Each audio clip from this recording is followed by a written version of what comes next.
ఈరోజు చూస్తూ ఉంటానండి, దైవ సేవకులు అందరినీ చూస్తూ ఉన్నాం. కొంతమంది డబ్బు ఉన్న వాళ్ళు ఉన్నారు, డబ్బు లేని వాళ్ళు ఉన్నారు. దేవుడు ఒక్కొక్కరిని ఒక్కొక్కలాగా వాడుకుంటాడండి. అయితే చిన్న సేవకులు ఉన్నారు, పెద్ద సేవకులు కూడా ఉన్నారు. వాళ్ళకి బలం కూడా ఉన్నది కొంతమంది సేవకులకి. అయితే వీళ్ళు సేవ ప్రారంభంలో చాలా పశ్చాత్తాపంతో వచ్చారు, చాలా సేవ చేస్తూ ఉన్నారు, చాలా పరిచర్య చేశారు.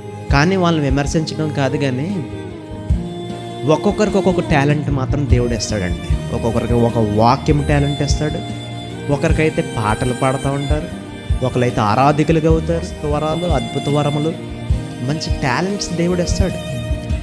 అయితే ఈ రోజుల్లో వాళ్ళు డెవలప్ అయ్యేసరికి ఏమైపోతుందంటే గర్వం వచ్చేస్తాం. గర్వం వచ్చేసి ఏం చేస్తూ ఉన్నారు, సబ్స్క్రైబర్లు పెరిగిపోతూ ఉన్నాయి, ఒక క్యామ్ కొనేసుకుంటూ ఉన్నారు, ఇంకా పోస్టుల మీద పోస్టులు, వీడియోస్ మీద వీడియోస్ పెట్టేస్తూ ఉన్నారు.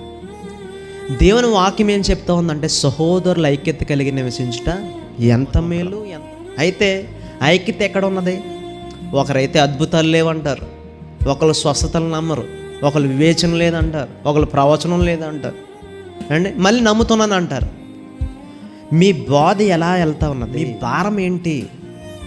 మనం ప్రపంచాన్ని చూస్తూ ఉన్నాం, మన దేశాన్ని మనం చూస్తూ ఉన్నాం, ఎన్నో ఆత్మలు నశించిపోతూ ఉన్నాయి. మొన్నే మణిపూర్ ప్రాంతం మొత్తం నశించిపోయింది. మీరు కొట్టుకోవటానిక? నేను చిన్నవాడినే, కానీ ఒకటండి, మీకు జనాలు ఎక్కువ ఉండొచ్చు, మనుషులు ఎక్కువ ఉండొచ్చు, వ్యూస్ ఎక్కువ మంది చూడొచ్చు, కానీ ఆ విశ్వాసుల్ని ఏ దారిలో నడిపిస్తూ ఉన్నారు? ఒక ఆత్మభారం ఉన్నదా? ఒక ప్రేమ ఉన్నదా? ఉద్రేకమైన భక్తిని నేర్పించేస్తూ ఉన్నారు. ఇప్పుడు హిందువుల గుళ్ళ దగ్గర, ముస్లిం గుళ్ళ దగ్గర, క్రైస్తవుల గుళ్ళ దగ్గర కూడా జనం ఉన్నారు కదండి. జనాలు ఎక్కడున్నా జనాలు ఉంటారు, ఏ భక్తి వాళ్ళకే. ఇప్పుడు నీకు సబ్స్క్రైబ్స్, వ్యూస్ ఎక్కువ మంది ఉన్నారని, నాకు వెనకాల బలం ఉందని చెప్పేసి నేను ఆ కేసు పెడతాను, ఏ కేసు పెడతాను, ఆ కోర్టుకి వెళ్తాను, ఈ కోర్టుకి వెళ్తాను అంటే నీకు బలం ఉండొచ్చు, డబ్బు ఉండొచ్చు, ఎందుకు? యూజ్లెస్ అంతే. ఉద్రేకమైన భక్తి కాదండి, మనకు కావాలి, ప్రేమ కావాలి. యేసుప్రభుని అనేక మంది కొట్టారు, అనేక మంది తిట్టారు, ఏమన్నా మాట్లాడారా? వ్యభిచార చేసిన స్త్రీ దగ్గరకు వస్తే యేసుప్రభు ఏమన్నారంటే క్షమించాడు, ఇక మీదట చేయొద్దు అన్నారు. అంతేకాని అందరి ముందు చెప్పాడండి, అందరి ముందు గోల్ చేశాడా? చేయలేదు కదా. మనం గోల్ చేయకూడదు, దేవుని రాజ్యాన్ని కట్టాలి. మనం దేవుని రాజ్యాన్ని కట్టాలండి, భారభరితమైన సేవ చేయాలి. అనేక గ్రామాలు నశించిపోతూ ఉన్నాయి. సువార్త ప్రకటించాలి, దేవుని సేవ చేయాలి, అనేక మందిని విమర్శించకూడదు.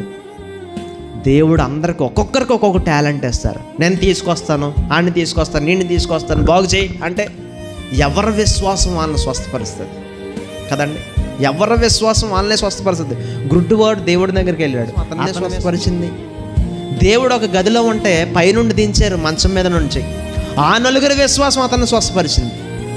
మొత్తం మీద విశ్వాసం వల్ల స్వస్థత వస్తుంది. కానీ 100 మందిని తీసుకొచ్చేస్తా, 100 మందిని కూడా స్వస్థపరిచి అంటే వద్దు. ఎవరికి వాళ్ళకి విశ్వాసం ఉండాలి.